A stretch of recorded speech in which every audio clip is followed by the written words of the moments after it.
I want to make a few comments about the following two excerpts I made from a couple books. And first, about the king in 1670 that warned the Dutch and the French that he wanted neither the European seps or their merchandise in his ports. The way I see that, of course, is that they were flooding him with cheap imports, and it was creating chaos.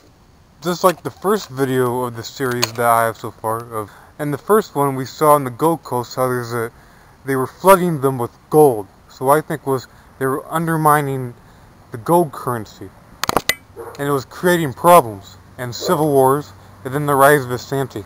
I didn't mention that in that video about the Gold Coast, but basically, in all that turmoil and everything, and the rise of the slave trade, Asante rises. And from the second excerpt I have in this video, it talks about Benin. Basil Davidson shows that Benin wasn't that embroiled in the transatlantic slave trade. And you'll hear sometimes people say that it was, but that's a myth or a lie. And in the mid-16th century, Basil Davidson mentions the Decay of Benin. And he said that the Atlantic slave trade could, of course, do nothing to help, but it didn't seem to be the thing that was disintegrating. He couldn't really explain why it was happening. And what was happening, I say, is because they were being flooded with, the economy was being flooded with cheap goods. And the Benin were trying to, protect themselves from that flooding. So I'll actually say that transatlantic the slave trade actually helped empires prosper. And it's just that Benin was old-fashioned, it predated European contact, and its society cannot handle large-scale slave trade like Dahomey and Asante could. So that Dahomey and Asante flourished from the transatlantic slave trade, while Benin decayed because it couldn't handle the slave trade.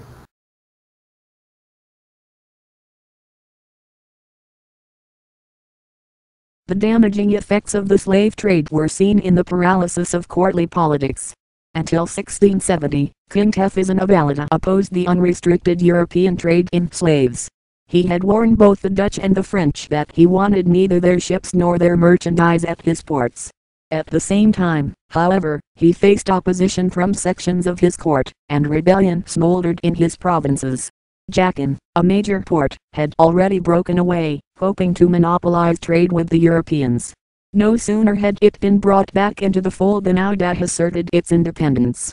The English arrived in Ouidah in 1681, the Dutch in 1682, and the Brandenburgers in 1684. There were numerous Portuguese and Brazilians living there. In 1704, the melange of resident Europeans unilaterally declared Ouidah a free port, and in 1708 enthroned King Huffin, then only a 14-year-old boy. The growing commerce in slaves rested in the hands of a few hereditary groups that themselves continually split into competing lawless factions. This chaos seemed to be spreading to Abonney.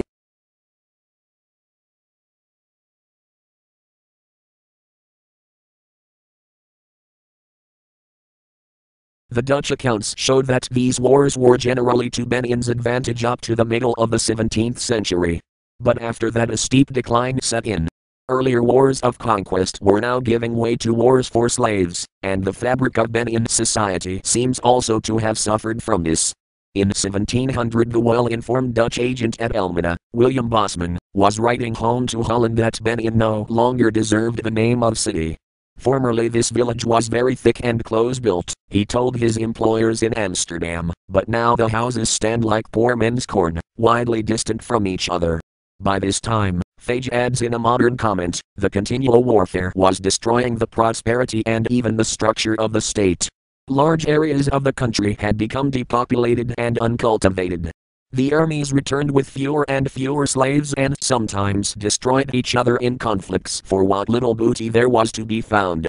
The decay in Benin state power in any case continued, and fresh ways of manipulating or using that power at the center evidently failed to reverse the trend.